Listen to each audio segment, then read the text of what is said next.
discretion is advised. Hey everyone, this video is brought to you by Audible. Audible is offering you a free audiobook with a 30-day free trial membership. All you need to do is go to audibletrial.com/BGUnlocked. The link is in the description below, and now enjoy the video. Hey everyone, welcome to the discussion for the solo variant of Architects of the West Kingdom. And this is kind of a double-edged sword because I like this variant for quite a few reasons, but it has a major downside. So let me talk about the things I like first. I know normally I talk about the major downside, but I feel like the downside is actually kind of big. So this game, Architects, by the way, in the whole, is actually a very simple game to learn.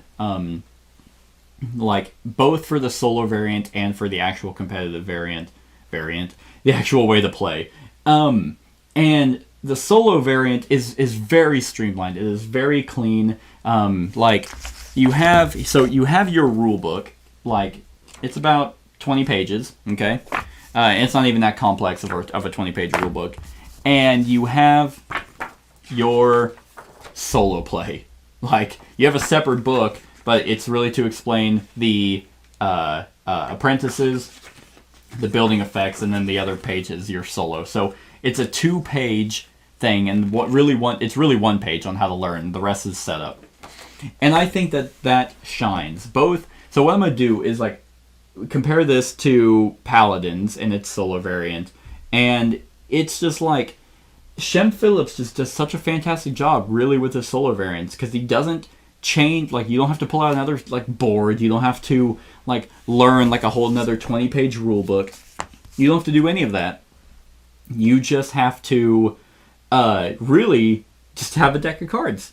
And he did this in Paladins too, and from what I understand, he did that for Raiders of the North Sea. And this is such a streamlined and clean way to play the game. It's so smart, because all you do on your turn against the solo AI is you just draw a card, and you're like, boom, all right, well, that's where he's going. Just going to place that there, and that's going to be that. It even explains what to do on the card, so you don't have to sit there and learn what he does at each unique location. And this is fantastic. One thing he does different is he has these future schemes, and really what they do is they're kind of just more advanced cards for because the places he's gonna go is the guardhouse, town center, king's storehouse, and warehouse. He will never touch resources because he doesn't gain any resources because he doesn't need them. So it's really just adds more options for him to go to those locations. But also, it's your timer, because the more he goes to a workshop, and he's going to be adding more of these future cards, which are a lot of them, 5 of them are Guildhall cards, which is going to be your timer, because that's how the game is going to end. And he wants to go there because that's where he gets points for every time he places a worker at the Guildhall. In this case, he got 7 points out of that. And I think that's really brilliant, because these don't come in until later on, because only in the actual deck does he have, I believe, 2. He has 2 workshop cards, so at most he'll ever be placing is 2. I guess it's not true, unless you just let him steamroll it, then he'll just add a whole bunch of these. So you kind of actually have to keep track of where he's building up. So it does entice you to kind of play the game with the stealing the workers, and you're like, well, man, he's putting a lot over there. And what really that's going to do is, if he keeps building up people in the workshop, then whenever he does go there, he's going to add 3 or 4, which is just going to cause him to constantly be going to the Guildhall and shorten the amount of time that you're going to be able to do stuff. I really like that. It actually it feels more of another person, because instead of just letting the AI do what he wants and you do what you want, you do have to kind of watch where they're going, and I think that is interesting. Other than that, so the other thing I really like about it is, in Architects, pretty much the whole gimmick of the actual the unique worker placement, the innovative, everyone starts out with 20, and you just can keep the stronger the action. It depends on how many workers you have there, but you can steal, or you can capture everyone's workers. That's actually probably one of my least favorite things in the actual game, because I feel like it stalls and kind of pits everyone against each other, and it's like, well, I wasted my entire turn going to the town center just to capture your people, to then later on go to the guardhouse and sell them, and you just go there and get them free. It just feels like you're just dicking each other over, when the whole game is called Architects of the West Kingdom, and you're going for the cathedral and the buildings and things like that. I don't know. It just feels like it was unnecessary for me. And like the whole point is like I like the building the cards and go into the powerful things, but I don't know. Like it would just be pointless if you couldn't steal from others and you're just getting a bunch of resources to be able to build the building. So I get why it's there. But against the AI, what's really neat is you can look at the deck and you can count how many times he's going to go to the town center, and instead of you guys doing it, I'll just tell you it's 5. And in a 20 card deck that you start out with, he's only ever going to go to the town center 5 times. And now when he's going to do that, you don't know. But I really like that, because what you do inherently as another player is if you're racking up a lot of workers in a certain spot, a human player is naturally just going to take those from you. Like, even if it's not really going to benefit him a whole lot, because money isn't really that important in this game, it's just going to be, he's going to be like, well, I don't want you to get five stones or whatever, so I'm just going to naturally just take my turn to steal those from you. Well, the AI might do that. You don't know, so you can risk it and be like, or you can look at the discard pile and be like, he has 4 town center cards, and he has, 6, and he has like 10 cards left in his deck, so it's like, do I risk it? Because I know one more is left, and that's really nice. And most of the time, I mean, he goes for the one that has the most, but if you're spread out evenly, then he goes down a criteria list, and it goes mines and whatever it is. Mines, King's Store, and probably the mines is number 1 because that's where you can get gold. But yeah, mines, King's Store, Town Center, Forest, Quarry, Silversmith, he just won't ever stop you at the tax stand. And I think that's really neat. I like that a lot because I'm never worried about, oh man, is he going to take all my people? I mean, you are, but it's like, man, is he going to just be an asshole and, take my people just because? So you're able to play the game kind of in the way that you really want to. Like, the other time I tried the solo variant, because you start out with 5, well, not 5, you draw 5 and pick 3. And the 3 I picked were really high points, like I think they were like 2 10s and a 9. And those are the ones that I chose because I wanted to hoard a bunch of resources and then just build all at once. And while he stopped me a few times and like I had to compete against him for, well, he was up on the cathedral and stuff like that, I was still able to do what I wanted, and I like that. Now, here's the thing. He is going to pretty much play the exact same way every single time. And I'm not kidding. Like, I have done this multiple times now, and this is where my downsides start coming in. He's not always the smartest. I mean, he's pretty good. Like, the way the cards come out actually work out pretty well.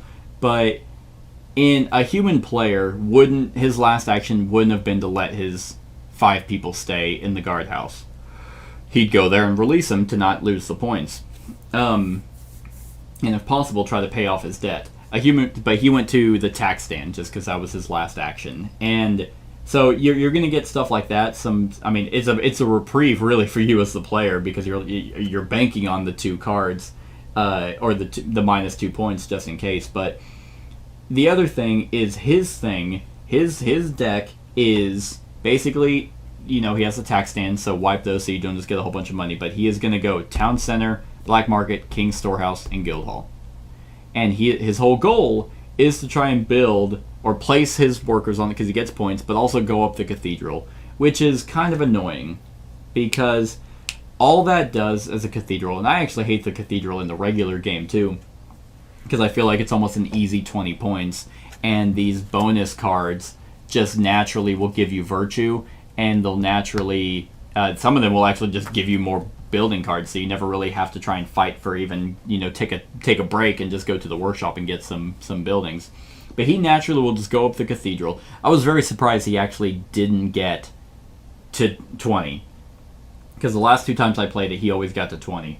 But here's the thing. So he's going to go up on the cathedral track, and he's going to collect a marble. Those are the two things that he's going to do. And in this game, he got 15 marble, and you get a point. So he got 15 points, and he got 12. So he got 27 points off of that alone. And I just kind of find that boring. Like, there's nothing enticing me to come back and be like, oh, how's he going to play this time? It's, nope, he's just going to do that. The cathedral and marble collection. And thematically, I guess it kind of makes sense. Like, it is called Architects of the West Kingdom, and on the cover is the cathedral. But every time I've played this game, like every time, not even just the solo variant, the regular game, I have ignored the cathedral. And the reason why is I find it boring. I think it's such a boring way to play this game. Like, you at least have uniqueness of these buildings, so you're an architect in that, but it's like, it seems like even the theme, the solo variant kind of introductory is like, the king is like mad that, despite your noble efforts to finish the cathedral, his patience is beginning to wear. So this guy comes in, he's like, oh, I gotta do the cathedral. And you're like, okay, so I guess, like, I'll try and just beat you another way. And here's the real downside. Like, that's just kind of boring, and that's not really enticing. But I tried. Here's the thing. You have to basically go... You basically have to play one way. You have to go for high points of building cards. And since he's not going to do building cards, he's really just kind of going to stall out at a certain amount of victory points. 30 is kind of where I've seen him kind of land. And the one time I played, I was like, you know what? I will try and go with Cathedral. I'll try and match him and try and build as quickly as possible on the Guildhall in the Cathedral to try and race him. And when I did that, I got demolished. It was like, it was a joke at how, because like the amount of points that I was going to get from the Cathedral, and because if I'm doing that, then I'm not doing my buildings. And like, I think I got like 27 points and he got like 40. And the reason why is because you can't beat him at that. You don't have to, you have to fight for resources and building cards. He doesn't have to do that. He just has to basically draw a card and then place it, and then he gets to move up the track. So that's extremely annoying because, so he's going to play the exact same way. Oh, and not to mention that he gets marbles, like, he just shits him out. And then, so he got 15 points. Last time, he got like 12 points. The other time before, they got 11. So he's always broken 10 marble points. And I just think that's a very boring solo variant because you sit here and you either play the building game, so like you have to go for the high point ones because that's what's gonna work. That's what's gonna work out, and he's gonna go cathedrals. So if you even try to do that, like it's not like he can build buildings, which I appreciate. I appreciate that it's not like go to the workshop, draw. Oh, he built that. Man, look at that treasury he just built for that's 6 points. I would hate that. I hate that even more. And it's not that I hate, the solo variant. I don't really. I just kind of want more out of it. I don't want I'm not going to come back and fight for the Cathedral only to be demolished because I don't have a way to get marble as easily. So he just gets handed marble. Essentially, he's getting handed points. And he's getting handed more points with the Cathedral and Virtue. So, like, he's just naturally... It's almost a given 27 points on his end. And then whatever other, 15 points he's going to get. So 42 points. Yeah, it was just obnoxious. So then I did it this last recording. And I'm like, okay, well, fuck that. Like, I'm not going to ever go the Cathedral route again because I can't compete against free stuff where I have to work for it. So I'll just go back to my buildings and hope that works out. And surprise, surprise, it did. So that's kind of just, it is what it is. And if you're wondering what my thoughts are of actual architects with other people, I've done a discussion for that, so you can go check that out. But yeah, like, I will say, I like... Oh, excuse me. It's very, very late. I like that he can go to the black market. I like that he can go to the tax stand. And I like that he can get debt. It would be even more absurd if he just basically he couldn't ever go negative in debt. So I like that he can go to the tax stand. Yeah, he'll lose, he'll get rid of the money, but money's kind of worthless in this game anyway. So, and he'll go down 2. but he gets like a compensation because then he'll gain a marble. So he's going down 2, but he's going to gain a point. I like that you can strategically sell his people, and he loses a point for every 2 that's in there, just like a human. I like that. I like that if he doesn't pay off his debts, which he doesn't have to pay money for, but I like that he'll then, lose points after that. So all that is very nice. So I'm kind of stuck, between a rock and a hard place, because I really like the streamlined nature and simple nature of this solo variant. It's not bad. I love this dex system. I love the fact that he can be penalized, like a human player, and not a lot of AIs do that. Not a lot of AIs are like, a lot of rules for other games are like, nope, he doesn't ever lose points. Nope, he doesn't get negatives. He always just gets whatever, and it's like, okay. So I like that if he spends all of his people, that his turn is going to be just shuffling this. I like how there's the different future scheme cards. But if I'm going to play a solo variant between, the Garphill games, I'm going to play Paladins. I just think Paladins is overall a better game anyway. And I really like the solo variant because he's going to be going for objectives, just like you're going to be going for objectives. He's going to be placing buildings, just like you're going to be placing buildings. He's going to be hiring and converting people. He's basically going to be playing like a human player. And in here, he's really not. I mean, I guess the human player could go Cathedral, Marble, and Virtue route. There's nothing stopping him from doing that, except it would be kind of difficult for them to get a bunch of Marble. But I don't know. So then there's that, but then you have the other side where it's like he's going to play the exact same way, and you're kind of going to be shoehorned into playing the exact same way, just with different buildings. That it's just not enticing. It's not like it's boring. It's not. It's just not fun, if that makes any sense. So, who knows, maybe the Artisans of the West Kingdom or the expansion for this will include, different solo rules. I don't think it will. I think it's just going to be a variant for, multiplayer. But if I had to rank this, and, here's the other thing. So if you're tired of, he's always going to stall out at around 30-something-ish points, unless, you try to match him guild, because really all you're doing is if you're trying to go Cathedral, then you're just shortening yourself on workers, and now then it becomes very difficult, because then when he does steal from you, capture your workers, it hurts a lot more, because you're now I have to try, and I'm not getting any money. It's a bad idea to even try to compete against with the Cathedral route. So now it's just are buildings better, or is the Cathedral better? And buildings turn out to be a little bit more superior. But if you do win the challenge, then you can fight. You can play against her, and the only thing that's different between her is she gets 3 points for every person that's in the guild hall except the one. So, for example, let's see. If I had played against her, she didn't get any virtue points. So 12, 22, 27. 30, 33, 36, 39, 42, 42, 45, 48, 46, and 44. So she would have gotten 44 points to my 21, 28, 32, 32, 39, 39 points. So I would have lost by 3.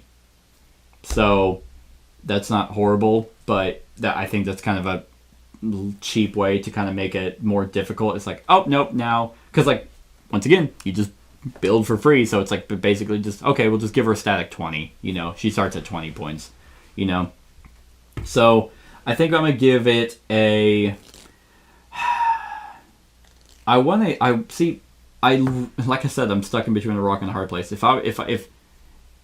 there was variety, it'd probably be a 7, even an 8, because I really like the streamlined nature. I do like it better as a solo variant, though, than I do as a competitive. So that actually will probably give it a point higher. So I'm going to give it a 7 out of 10. I think this will be a very good introduction to the solo genre for board games for a lot of people. If you like this game already, then you'll like then I think you'll really like the solo variant. But for me, the base game wasn't my favorite, but I do like it better than the base game, so that's why it gets the extra point. But I really have no interest in coming back to it. So that's that. Like, I'm glad I won. That's pretty cool, but it's just it is what it is. So that's my thoughts on the solo variant for Architects of the West Kingdom. Let me know what you think of it in the comments below. Other than that, like, comment, share, and subscribe, and have a wonderful whatever time of day it is for you. Hey everyone, thank you for watching, and I really hope that you enjoyed the video. If you would like to see more of my content, go ahead and click that subscribe button and the bell to be notified whenever I upload any new content. If you feel like supporting the channel, you can go ahead and click that Patreon link to be taken to my Patreon, and any help is truly appreciated. Other than that, stick around for any other run-throughs or reviews or cool top 10s or whatever I feel like putting on. Other than that, like, comment, share, and subscribe, and have a wonderful whatever time of day it is for you.